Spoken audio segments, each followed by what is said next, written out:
Graça e paz por serem multiplicados todos os dias de nossa vida. E nesse momento onde nós queremos meditar sobre os textos que nós acabamos de ouvir, sobre tentação, sobre provação. E o tema da mensagem é Deus proverá. Pode sentar-se. Estimados irmãos, estimadas irmãs em Cristo Jesus, assim como onde há fogo, há calor, onde há um cristão, também há tentação e há provação.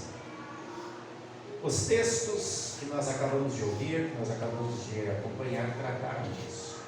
E tentação e provação às vezes parece ser a mesma coisa, mas são duas coisas bem diferentes, como nós vamos ver, como nós vamos ouvir nessa mensagem de hoje. No texto do Evangelho nós vemos Jesus, depois do batismo, sendo tentado pelo diabo durante 40 dias. E ele resistiu firmemente a essas tentações. Nós também somos tentados diariamente pelo pecado, por nosso eu pecador, aquilo que temos dentro do nosso coração: ciúme, inveja, egoísmo, vaidade, preguiça, maldade, e pelo próprio diabo, que usa o mundo com seus modismos, sempre para tentar nos afastar de Deus. No texto do Antigo Testamento nós vimos Abraão sendo provado por Deus em sua fé. E lá na epístola de Tiago, nós vemos Tiago iniciando a epístola dizendo: bem-aventurado aquele que suporta com perseverança a provação. Tiago deixa bem claro que Deus não é tentado pelo mal e Ele mesmo nunca tenta ninguém. O que Deus faz é colocar os seus filhos à prova, sempre visando fortalecer a intimidade com o próprio Deus, fortalecer a própria fé. E Tiago diz que Deus mesmo provê para nós o poder para resistirmos tanto às provações como também às tentações. E para falar sobre isso, eu escolhi como tema da mensagem a palavra de Abraão, lá em Gênesis 22, quando ele disse: o Senhor proverá. Queridos irmãos e irmãs, eu não queria estar na pele de Abraão, e eu acho que ninguém de vocês queria estar na pele dele. Um homem que havia esperado 25 anos para ter a promessa cumprida. Deus havia prometido que ele teria um filho, e prometeu isso quando ele tinha 75 anos. E esse filho só veio nascer quando ele estava com 100 anos. E agora que esse garoto já é um rapaz, um adolescente, diríamos hoje, de repente Deus chega para Abraão e diz: Abraão, você vai lá no Monte Moriá, eu vou te mostrar, tem aquela cadeia de montanhas, eu vou te mostrar um monte que eu escolhi, você vai sacrificar esse teu filho. E Abraão não discute, Abraão não questiona, e claro, não falou nada para Sara. Imagina se falasse para ele: menino, vamos matar o nosso filho. O que ele faz? Pega 2 empregados, pega um jumento, racha a lenha, coloca em cima do jumento e vai. 3 dias, diz o texto, de caminhada. Imagine o que passou na cabeça desse pai, que agora está com mais de 100 anos, que agora tem o seu filho amado, a promessa tão esperada, tão desejada, nesses 3 dias de caminho. Então, quando chega aos pés daqueles montes, ele diz para os 2 empregados: aguardem aqui que eu vou lá com o rapaz. E aí tem uma coisa muito interessante, que quando a gente faz a leitura, às vezes a gente não nota. Vocês prestaram atenção na leitura? O que ele disse para os dois servos dele? Ele disse assim: eu e o rapaz vamos lá no monte fazer um sacrifício e adorar a Deus. Aguarde aqui, que eu e o rapaz vamos voltar. E ele estava indo para sacrificar Isaac. Ele iria fazer isso, ele não duvidou em momento nenhum. Só que a fé dele ia muito além. E na cabeça dele ele sabia: Deus vai dar um jeito. Eu vou obedecer. Eu não vou questionar. Mas eu tenho esperança de que Deus vai restituir de alguma maneira. E aí vem um momento de dor. Eu acho que foi pior que uma facada. Imagina Isaac carregando a lenha nas costas, o seu sacrifício. Abraão levando a faca, o cutelo e o fogo, a tocha com fogo. E de repente Isaac diz: o pai, a gente está indo fazer um sacrifício, mas peraí, a gente está levando a lenha, o fogo, a faca, cadê o cordeiro? Que pergunta! E Abraão apenas diz: Deus proverá. Isso é fé. Isso é confiança. Deus proverá. E nós conhecemos, lemos, acabamos de ler o que aconteceu. Abraão vai, faz um altar, amarra Isaac em cima da lenha, e quando ele pega a faca, o anjo do Senhor diz a Abraão: não, era uma prova, e tu foi aprovado. E que prova, hein, gente? Que prova. E ele olha para trás e tem um carneiro engatado pelos chifres, um monte de espinhos. E o que Abraão havia dito? Deus proverá. E Deus fez isso. E ali estava o carneiro para substituir Isaac. Abraão foi provado, obedeceu e foi aprovado.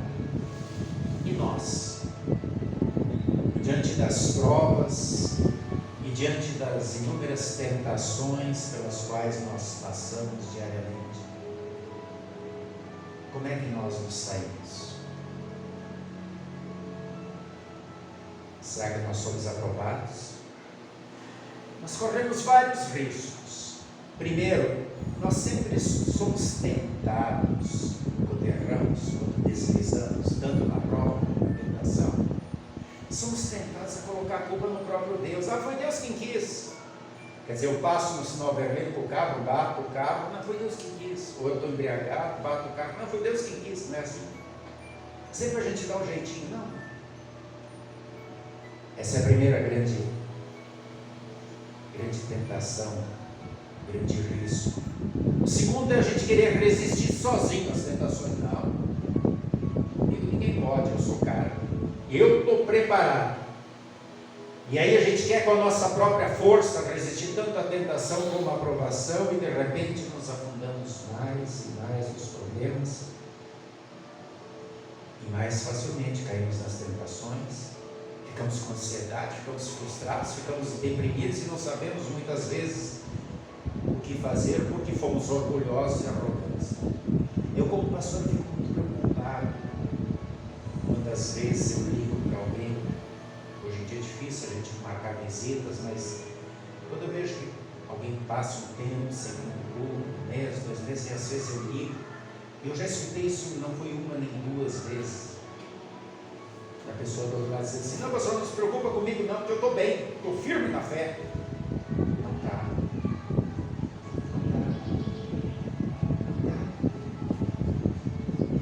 Se você passa 1 mês, 2 meses sem ir na Santa Ceia, não está. Tudo bem que você lê a Bíblia em casa e você é alimentado pela palavra. Mas é aqui que a gente recebe o perdão. Foi o que a gente fez no início do culto, quando a gente confessou o pecado, Deus nos perdoou. É na Santa Ceia que a gente recebe o perdão.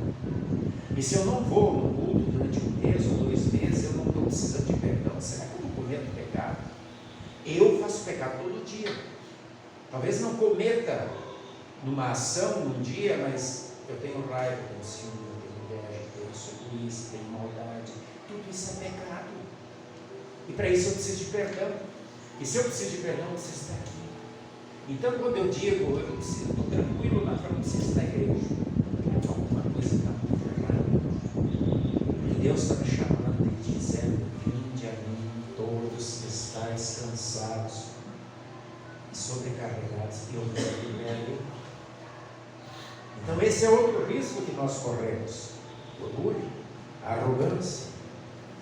Outra atitude errada é pensar que nossos sofrimentos, nossas provas ou tentações, às vezes, é porque a gente está passando por algum karma, ou como se diz por aí muitas vezes, alguma maldição hereditária. Isso não existe, gente. E não há como compensar os nossos pecados, equilibrando a balança, fazendo coisas boas para fazer uma barganha, uma troca com Deus. Porque aí a salvação seria por mérito próprio e não por graça. E a Bíblia é bem clara, diz que a salvação é por graça, é presente. Então, qual deve ser sempre a nossa atitude, tanto diante das provações como das tentações? Devemos olhar para Abraão e devemos também dizer: Deus proverá. Eu não tenho força para resistir à tentação nem à provação. Mas se eu me colocar com fé, eu abrir meu coração diante de Deus e dizer: Senhor, me ajude, Deus proverá. Abraão não sabia exatamente o que ia acontecer, ele sabia que Deus pediu, que ele iria obedecer, mas ele tinha confiança que Deus ia dar um jeito. E Deus deu. O Senhor proverá. Primeiro, saber e confiar que o Senhor proverá o substituto. Assim como lá, na hora que Isaac ia ser sacrificado, Deus providenciou um carneiro para ser substituto. Assim também, por causa do meu pecado, eu deveria morrer. Por causa do teu pecado, você deveria morrer eternamente. Mas Deus mandou um substituto. E João Batista, quando aponta para Jesus, diz: Ele é o Cordeiro de Deus que tira o pecado do mundo. Ele é aquele que vem substituir a mim e a ti e pagar todas as nossas culpas, nos tornando limpos. Ele é o nosso substituto. O Senhor proverá. Segundo, o Senhor proverá forças para que no momento da tentação, no momento da provação, a gente possa agir adequadamente. Termos o fortalecimento, o consolo da palavra do Senhor que nos orienta a como agirmos.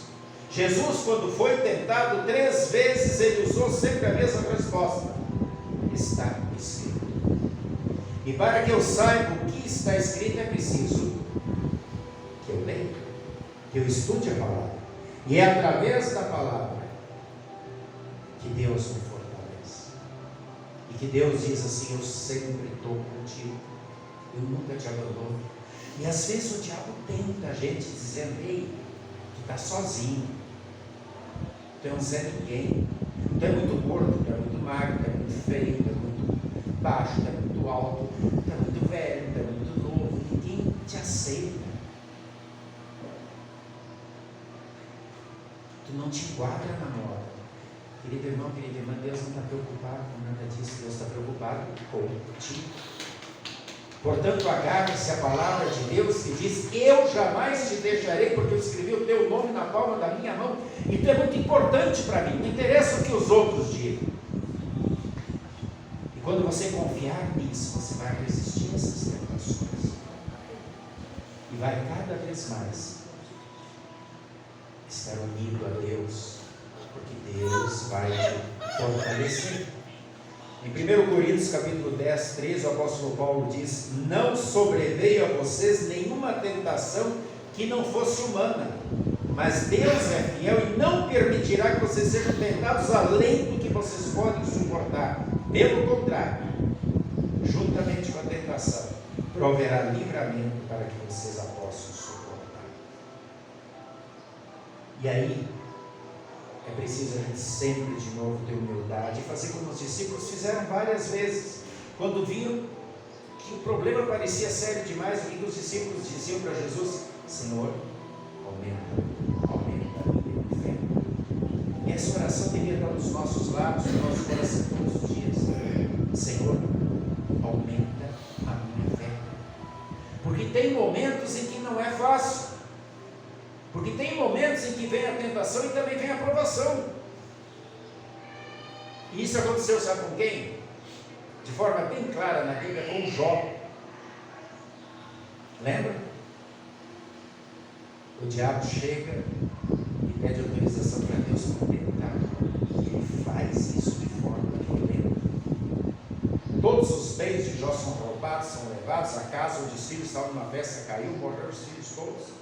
Jó pega uma doença onde ele tem que se raspar com cacos de pedra, que aquilo coça tanto, ele não aguenta, mas ele está firme na fé, ele não cai na tentação do diabo que quer fazer-nos se afastar de Deus, amaldiçoar Deus, e a mulher caiu, tanto que a mulher diz, amaldiçoa logo a Deus e morre, eu quero me livrar de ti.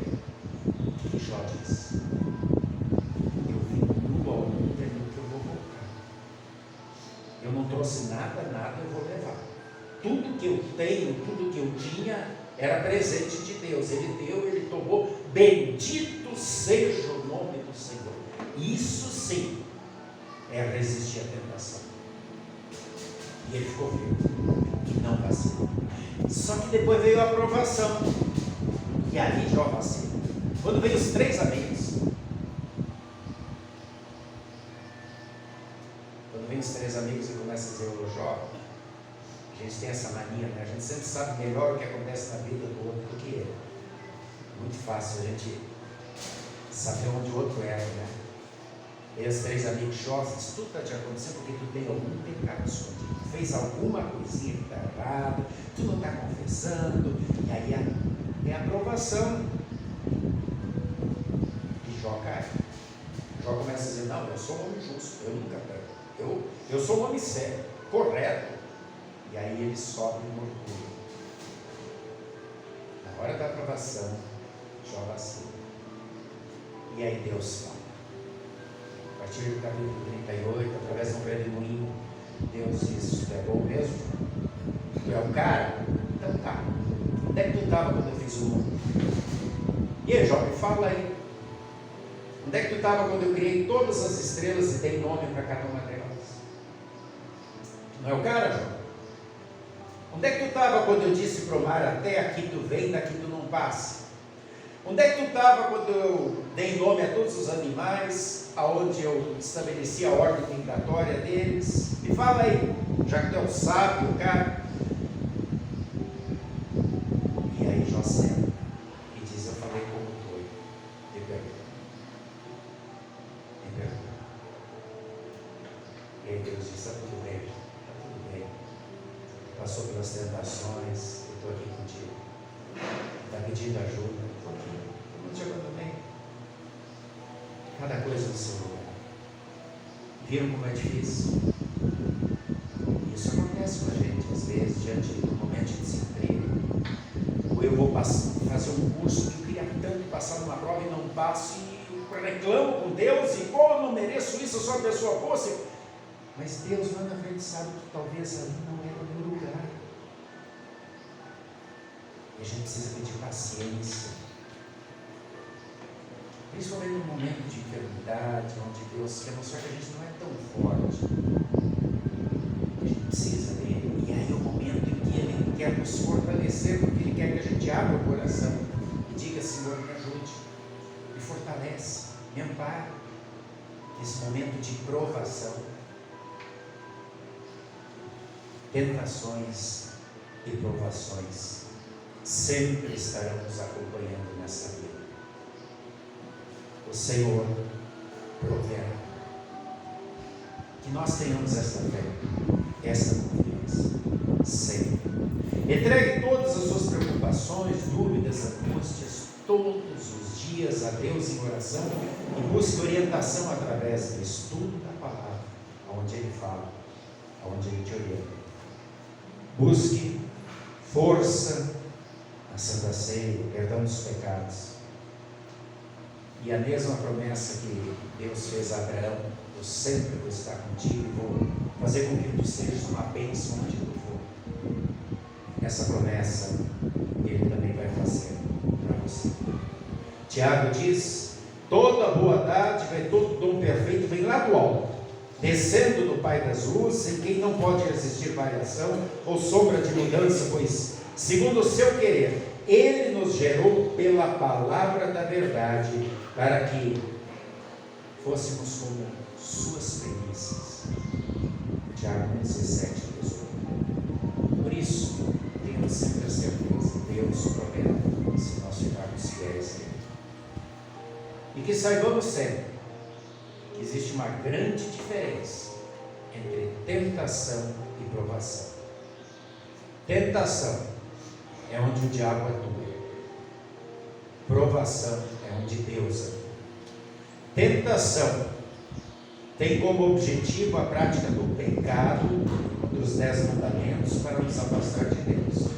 Provação visa o crescimento na fé, a nossa santificação e uma maior intimidade com Deus. Tentação visa a derrota do cristão. Provação visa o amadurecimento na fé e leva a vitória em Deus.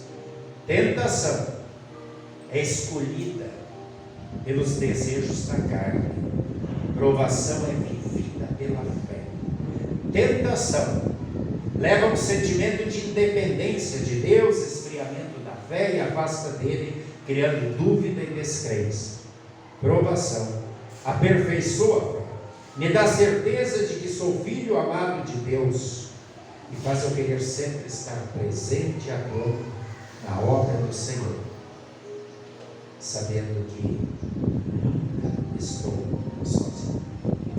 Saibamos sempre fazer essa diferença quando formos tentados e provados, e que sempre tenhamos fé, e quando fraquejarmos, possamos fazer como os discípulos, orar: aumenta a minha fé, na certeza de que o Senhor proverá. Que assim seja. Amém. E a paz de Deus, que excede o entendimento humano, guarde corações e mentes em Cristo